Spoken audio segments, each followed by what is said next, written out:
Waking up in the morning, thinking about so many things. Hi, everybody. Welcome to Moody Podcast. It's your girl, mekalolita, and we are here today. And I kind of want to start adding some little segments to the podcast, give it some uniformity or whatever, if that's the word. And today's mood is excited. I'm really excited today because I have a lot of things that I am starting to put in motion. And I don't know if you guys been listening to my last podcast, but I talked about how I've needed courage to gain confidence, and I needed confidence to gain courage in order to go out into the world and do all the things that I want to do, as far as like being a music artist, being a world renowned superstar, being a dance queen, being the entrepreneur and the businesswoman that I know is inside of me. And I'm really, really excited about it because I don't know if you guys have been living under a rock, but I have released my first song, Designer Dreams. It's on streaming platforms now. Please go listen. If you have not, add it to your library, add it to a playlist. Okay, just do the things for me. All right. And I've also, since then, I've released the music video as well. And then, y'all, guess what happened to a bitch last Thursday, y'all? Just last Thursday. Today is what?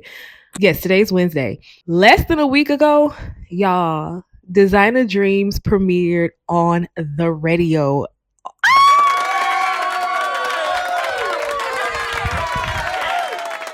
Designer Dreams made it to the radio. Like, this is so exciting. I am so excited. Like, I could not believe that happened. So I gotta tell y'all the story. Right? Okay, so Thursday morning, right?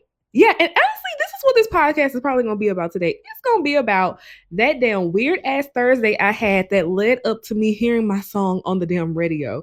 So, all right, I'm getting up, getting ready for, to go into the office today. And as you guys know, I work with FYI.ai, which is an AI tech company and app that was co-founded by Will I Am. Shout out to Will I Am. Hey, Will.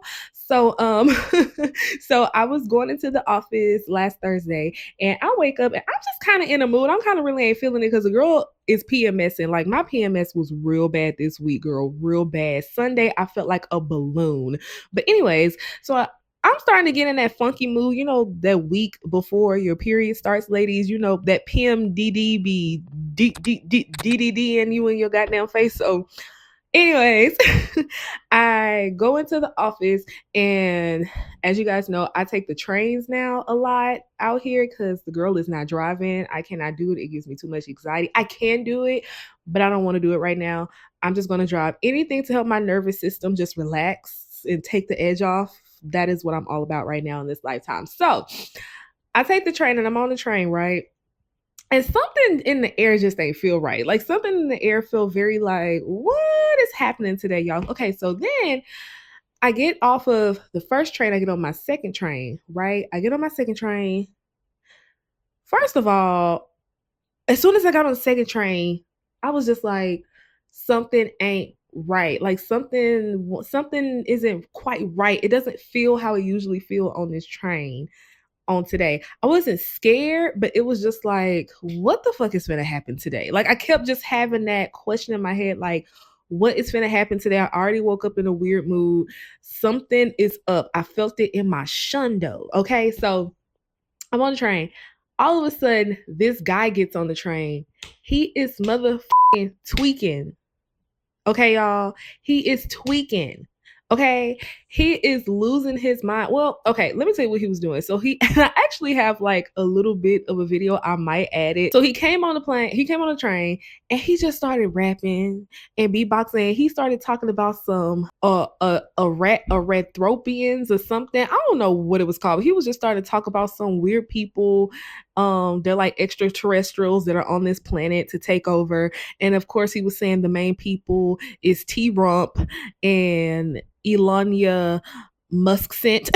So I was just like, okay, like, this is already, I'm just like, Lord, I'm so stressed. Like, I'm really tired. I'm really sleepy. I am just not in the mood for this foolishness and this nonsense. And so I was just like, I just kind of surrendered to the moment. And then he just started speaking really loudly to people as they was getting on and off the train. And I was like, Lord, please let this man get off this train before it's time for me to get up off this train. And so he starts to rap. And it wasn't a good rap. It wasn't a good rap at all. It was actually quite terrible. Like, get a load of this shit. That's the different motherfucking go full bitch. Give me all your fucking doubt. Allegedly, I ain't a bank robber, but don't test me. South LA is where I'm from. 82nd and Normandy, just a block away from A Trey. Hey, rolling 14, she was the crip. She crip walked all the way to heaven with my dad. Crip walked into the girl. At that point, I was like, girl, like, God, for real, I'm tired. I'm so tired, child. I'm so tired. I'm really tired. I'm really just trying to get to where I'm trying to go today. Like, why does it feel like I'm in New York City riding on the A train or something? Like, baby, I am in Los Angeles, California. Like, what is happening? So then after that, he gets off. Hallelujah. He gets off. And then as soon as he gets off the train, it's some nigga walking up to me trying to sell me some socks. Trying to sell me some damn socks. Ain't want no damn socks. Like, I was just like, what is happening? Like, I was so aggravated. Like, why are you on the subway trying to sell me socks? Get your money, king. Like, please make your honest living. Get it how you live. Eggs are $20. Just get, I think I was just so over it. I was just getting real overstimulated. So thankfully, it's my stop. I get off the stop. I'm taking my little usual walk or whatever. Some man riding down the street on the sidewalk on a skateboard and he hitting people. He just hitting people. Just rolling down the street hitting. Just tapping folks in their face and on their shoulder. He knew better. He didn't touch the doll because he knew he would have got cut. But he did get his ass cussed out by a few people. I was just like, girl, what is going on today? Like, what is this? And usually when there's just a bunch of weird instances happening like that in my awareness back to back, something's afoot. And it's usually a blessing. Something is usually afoot and it's usually a blessing. I have learned that. So I was just like, child, I'm just gonna go ahead and, like, do what I was doing. Get going about my day. Went on about my day. Get to the office. Shout out to DJ Head. Shout out to Julie Pilot. I walk in the office, and the morning you could just see it on my face. You know what I'm saying? So Julie was just like, hey girl, how you doing today? And I was just like, I'm okay. And she was like, well, that wasn't believable. Because by that time I was just like, girl, I am just here. And thank God, because I didn't even have time to tell just the twists and turns that happened on my morning commute. She was just like, she said it so whatever. She was just like, are you excited to hear your song debut on the radio today? And I was like, excuse me? Excuse? What was that? Come again? And she was like, yeah, at 6:45 on Sirius XM. And I'm like, today? Yeah. In a few hours. Ain't nobody told me nothing. Ain't nobody told me nothing. Somebody go get her. So ain't nobody told me a thing. And I'm just like, boom, that's the blessing. That's what it was. And so as soon as that happened, that's kind of like when the day started to ease and settle down. Because, and thankfully I just knew, I was like, there's a lot of weird things happening. The devil is busy. Something good is in the works. And it was. So shout out to everybody at FYI. will.i.am has a radio show currently on Sirius XM called the FYI Show, where he interviews a bunch of people. I've actually DJ'd on a couple of sets for this show. He has interviewed Rick Ross, Jennifer Hudson. Like, he's interviewed a lot of great people, legendary people in the industry, and talks about AI. It has an AI co-host. I think it's just really, really cool.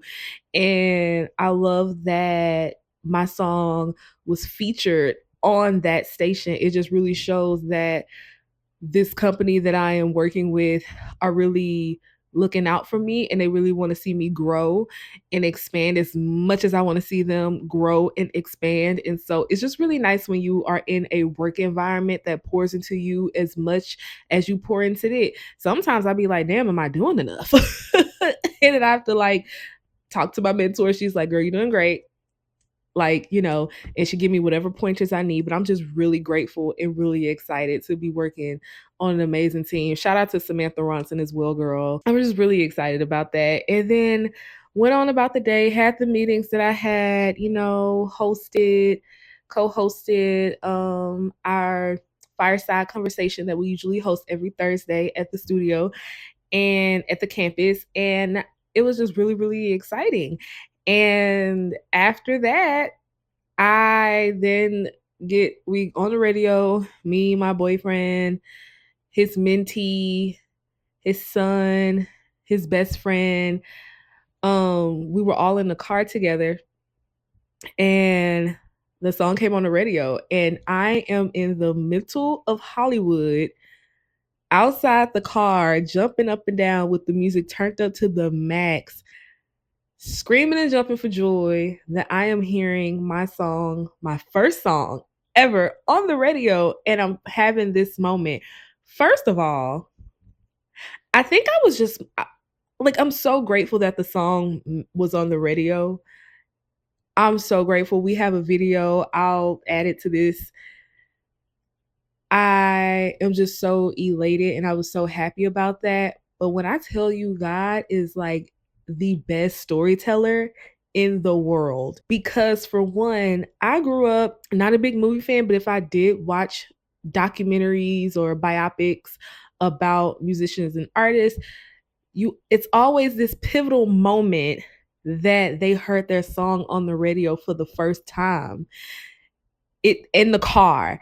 They always have that scene or at the house or something like that. And I was just like, God, you allowed me to have one of those moments, because I would always see him and I would just be like, wow, this is so amazing. I bet that felt so good for them. Like I'm sure that was so exciting. And then it was just like afterwards they blew up. You know what I'm saying? Like afterwards that just kind of meant that they were really on a great trajectory and all these things. So the fact that I was able to have a moment like that, I was just like, wow. And get this, I was in Hollywood. I was right around the corner from the same place where I wanted to give up 2 years before the date. Like 2 years before I had that moment where I first heard my song on the radio. 2 years ago in Hollywood, literally around the corner, I could literally see where I was when I said, I'm finna give up. I'm finna go back home. I'm finna move back to Shreveport, Louisiana. I am tired. I'm through. I came out here. I tried. I gave it all I got. And my family, my aunts, a couple of friends, they were like, I know it's bad right now. I know you ain't got no money. You really ain't got a place to stay. You ain't got a job right now. The DJ gigs are kind of drying up because as a DJ, sometimes you just have slow periods. It's a part of it. But you're not going home. Like you're not going home. Like you're gonna stay out here. Like you're like God has something for you. And so I was like, I was shocked because I was trying to give up and nobody was letting me give up. Like I was on the phone with my Aunt Reed, hey girl. And I was just like, girl, I'm finna move back home. Can I come stay with you? And she was like, yeah, you can come stay with me, but you're not moving home. Like you're not coming back. And I'm just like, what you mean I'm not coming back, girl? You don't hear the words that are coming out of my mouth? I'm mentally ill right now. I am losing it. I am behind on my car note. I have 22 cents in my account, if that. And I don't have a place to stay. Like I don't have stable housing. It was just crazy how in that moment she heard my struggle. She heard what I was dealing with and she said no. And I'm so grateful because it was just like, she was the one person who I knew if I called her and told her I wanted to come back home, that she would probably be like, yeah, girl, come back home. She was not with it. Like, she was like, girl, you are not coming back home. So I didn't. I ended up staying, and she kept saying, God is going to make a way for you. Watch. God is going to make a way with you. I just know it. I just feel it. And I'm just crying on the phone, girl. Like, I want to give up so bad. I'm tired. I want to give up. I'm over it. I'm packing it up and going home. People do it all the time. Like, I was over it. And mind you, this was, because I decided to stay, because my aunt, poured that blessing into me, and I was just like, you know what? Yeah, I'm gonna stay. I ended up literally, and it's crazy because God had told me this around that time. I was crying. I was breaking down crying. I was so sad. And I heard loud and clear in the midst of my tears, God tell me, you only want to give up because you're so close. Like, you're so close. That's the only reason why you want to give up right now, because you're insanely close to breakthrough. And I was, because after that day, I did not give up. I ended up staying. Literally a couple weeks later, I started having, like, literally weeks later, like by like 2 weeks, I was getting booked up. I had like 5 gigs every week for like weeks, for months. I had met the beautiful people of FYI for the first time ever on my birthday of that year, because it was that all that was happening around like a month before my birthday. And then also, me and my now boyfriend went on our first date a couple weeks after that too. So it was just like, I want to share that because it's like, if you feel like giving up, if you really feel like throwing in the towel, you only want to give up because you are right there. Perfect example. When you driving, right? And then all of a sudden you gotta pee. But you like 5 minutes from the exit to get home. Like, you're really, really close to home. You get off that exit, it's like your bladder is on fire. Well, let's not say fire. Not on fire. More so, it's not an STD. You shouldn't be on fire, but you really gotta pee. You really gotta pee. You get off the exit, you gotta pee even more. You get on the street, that you gotta turn on to get to your house, to get to your apartment. It's like the urgency to pee even more. You are holding your booty cheeks so tight. The Kegels are Kegling, honey. You are really, you tapping and shaking your legs stuff because you really trying to hold your pee. But it just seems like the closer you get in your parking spot, you feel like you got to piss on yourself. You struggling to get your keys. The keys just jangling, jangle, jangle, jangle, jangle, jangle, jangle, jangle, jangle, jangle, jangle. You keys jangling and stuff. You trying to like, you're unlocking the door. You're barely making it. Your knees buckling, and it's like the closer you get to that toilet, it's like your body feels it, and you just gotta pee more and more and more and more. And honestly, yeah, it gives that. Like, when you are on a journey to getting something that you pray for, or whatever vision or path that God has placed on your life, it's like the closer you get to a moment of breakthrough, it gets more urgent. You want to quit. You want to give up. Just like that bladder feel, you getting closer to that toilet and it wants to release. It's like the same thing. That's so crazy. And don't give up. Don't piss on yourself. Do not piss on yourself. But for real, like, don't give up, because you're only thinking about giving up because you're so close. That's the only reason the thought is like attacking your mind, because you're very close. And it really doesn't even matter the circumstances, because in that moment God didn't care I ain't had no money. God did not care that I ain't had no food. Like, well, I had food. God didn't care that I had a roof over my head, but it wasn't my roof. But God was like, you do have a place to sleep. You do have your car still. You don't have your money, but somehow, some way, you have everything that you need. Like, you don't need for anything right now. Like, you have everything. I'm carrying you through, baby. I'm carrying you through. And you only want to give up because you're so close to the breakthrough. If I would have given up, I wouldn't have a song out. I wouldn't have a song that made it to radio. Like, if I would have given up when I wanted to give up, I was literally just like 14 days away from experiencing the beginning of my breakthrough. And I would have walked away from all of that. I would have went through all that I had went through leading up to that for nothing. For nothing. I would have like gave it all up. But with God, all things are possible. And thank God for strength and courage and provision and blessings and miracles and carrying. Like, thanks for carrying me in the palm of your hands through that time. Cause now your girl got her single out. She got a hit single, baby. And I'm so excited. And I got to experience that moment. And I'm so thankful. And now I'm at a place where, speaking of the confidence and everything, I was talking about my other aunt, my Aunt Keita Hager. We were just having a phone conversation and I was telling her about like some business ideas that I have and some things that I really, really want to do. And like these are things that I have wanted to do for a long time, but it just wasn't the time. I think now is the time more than ever. And she was just like, yes, this is your time and it's going to be your time for the rest of your life. And she was like, with all due respect, you are that bitch. And it's time for you to be that bitch and stop being scared of being that bitch. Like, she wants to come out. She's screaming to come out. Like, please let her out. Let her flourish. Like, please, she's ready. You're ready. And before I dropped a tear, I changed the subject. But you ate that because that really spoke to me.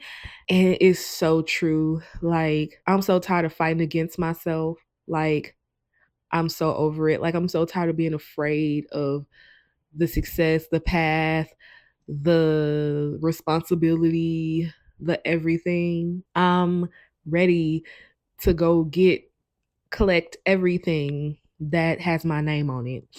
And I got a lot of things with my name on it. I'm very blessed. And so I'm excited for you guys to see what I'm working on because there's going to be not a lot of changes, but just a couple of tweaks and things here and there. Website will be dropping soon. You guys will get the opportunity to get into like the main umbrella theme for what I am working on. As well as Music and Moods will be continuing. Moody podcast will be continuing. I am a one-woman show, so I will be going back and forth every week, alternating. So this week you guys will be getting a Moody podcast. Next week you guys will be getting a Music and Moods. Yeah, be on the lookout for merch and things because that is going to be coming soon, and some products. We're doing all the things. I am collecting. Give piggy. Oink, oink, oink. Eat it up, eat it up, eat it up. Shout out to RuPaul's Drag Race. On your nerve better win. Because, hold up. Okay, so now that we got all the deep shit out the way, let me just talk about a couple of things that I've just been watching lately. Even though I'm not a big TV girly, but this is a little TV segment. Oh, and y'all, I did my nails. See, I did a little French tip situation. Why did I eat it up a little bit? Like, why? This is my first time, y'all, doing French on my nails. Why did I chew? Why did I chew like that? Oh my God. Okay. So for TV, I'm watching RuPaul's Drag Race currently. And see, girl, I'm already pissed. This last episode pissed me off real good because Michelle, what are you talking about? Lexi Love and her mama was literally twins. Like, they kept trying to knock Lexi and be like, I'm not seeing a resemblance. Babes, they're in lingerie with hearts off. They look like Valentine's Day cards. They look the same. And Lexi Love mama had that ass out. I said, girl, not the donkey booty. I was liking what I was seeing. I said, okay. Also, what is Lexi? Because, okay, a white woman, right? But it's something else in there. Is it Italian? What's happening? Like, it's something, I don't know. It's something in, I don't know. I'm here for it. I love the diverse.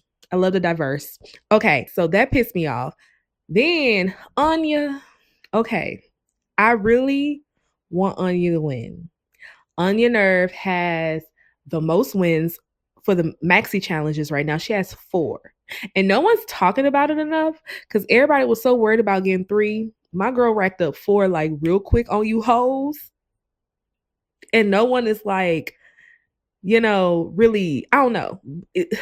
She still want that crown. So good. Don't get too excited about the 4 wins, girl. That's right. You got to get to the crown. My whole thing is, bitch, don't start fucking up now. Cause why you put that outfit on you and your daddy? I wanted your daddy to get the onion nerve experience. When have you ever dressed like that? What was that? That was a ugly ass look. That was an ugly outfit. I hated it. Anya, you have gotten so far in this competition. Don't start fucking it up. Tell my son, this is a look that I have never done before. Okay, lingerie. I've never done this before. This is a new silhouette for me. I never gave nothing like this. Like, girl, don't be trying nothing new. We are this close to the finish line. I for damn sure don't want Susie Toot to win. And not because she was putting a little bit too much chips on, like dip on her chip. But I don't like Susie's type of drag. I'm not a big fan of the Betty Boo 20s thing because racism was very alive and well then. So it's like, if you like to romanticize that time, it just makes me think like, are you wishing that there were colored only bathrooms and white only water fountains? Like, what's really going on? Like, why are you fantasizing about that time? Why do you want to be of that era? What are you trying to say? I don't like that. Sam Star is giving. Jewel Sparkle knows she was wrong for putting her daddy and her in a Snuggie. Why are you wearing a Snuggie on Drag Race? What are you doing? I say, let's say, don't ever have my girl Anya in the bottom like that again. However, girl, don't you ever try it again. This is not time to do anything new. I need you to win the rest of these challenges and win in the end. Okay? Okay. Also, speaking of TV, I've gotten addicted to Beyond the Gates. I've gotten very addicted to Beyond the Gates. It is if you don't know what Beyond the Gates is, it is a black soap opera that is on CBS and it's good as fuck. It is so good. Fuck Bill. He ain't shit. He's a narcissistic dog, a dirty dog. And I want Danny to stand up and love herself. Like, girl, get up. You got to get up, sister. You have got to get up. You have got to love yourself, mama. Come on, diva. You can do it. I swear to God you can. So those are just a couple of shows I'm watching. I don't know if I'm going to do TV segments ever. I don't know. I'm going to do some planning and stuff. We're going to have some segments because I really want this to be good. I really enjoy talking, you guys. Like, I'm a yapper, okay? But I don't want to, like, talk about dumb shit. I want to talk about what's in the heart, what really matters, okay? And I want to give some inspiration and joy and light, okay? So we can all shine together. That's what I want to do. And that's what I want this podcast to be. This is what I want Music and Moods to be. And that's what I want the entire brand to be. Yeah, watch Beyond the Gates and watch RuPaul's Drag Race. It is the one thing in life that is giving me so much joy. Beyond the Gates is giving me just enough drama. Real Housewives of Atlanta, Britt, you gotta scram. Okay, maybe we are gonna end up doing TV talk at the end, but Britt, you gotta go. I don't even like Kenya. For real. Kenya's a dick. Always has been. But this season, she's actually been last season too, she was really pleasant. This season, she was so pleasant. I love the moment that her and Kelly had together. Oh, so beautiful. The vulnerability, you know what I'm saying? Britt wanted a problem with her so bad. And then you want to start talking about pistols? We are not in Baddies Atlanta. We are not on Zeus Network. That is not what's going on. Pistols and whips. You could just tell she was just talking because she really was just trying to have a moment. She was just trying to see how far she can go. This lady not even talking to you for real, babes. You look nuts. Married to Medicine. I'm so happy that I'm so happy that Quad cussed Simone out. I'm so happy for her. I'm also so happy that Simone finally that's what you get. That's your karma. Ma'am, karma for what? Because she left her husband? And you mad that you gotta take care of 3 grown men? I would be yelling and screaming all over the place too if I had to take care of 3 grown men. If I had to go clean up my son's apartment. Girl, what? They don't know how to mop. They don't know how to, and you paying their rent. You're taking care of 3 grown men. Because what does Cecil do? Cecil is living the soft life. I too would be yelling and angry and upset too. Free yourself then, Simone, sister, or make these niggas go to work. So you can stop hating Quad. Because Quad has not done anything to you. She gave us her ass to kiss. I would have gave y'all my ass to kiss too if I would have got divorced and expressed how my husband was cheating on me and put his hands on me, and then you went and defended my husband. I would have gave you my ass to kiss too, babes. You're no longer a safe space. You're no longer a safe space. I cannot express myself to you and be telling you my tea and my business. You're not a safe space for me no more. She is very male-centered, and that's why Simone's taking care of them 3 males. Anyways, I love you guys so much. I don't know how we got to TV talk, but whatever. Love y'all. Have a blessed week. And check out the latest episode of Music and Moods and the last podcast episode. And like, comment, subscribe, share with a friend. Do all that. I love y'all. Mwah. Bye.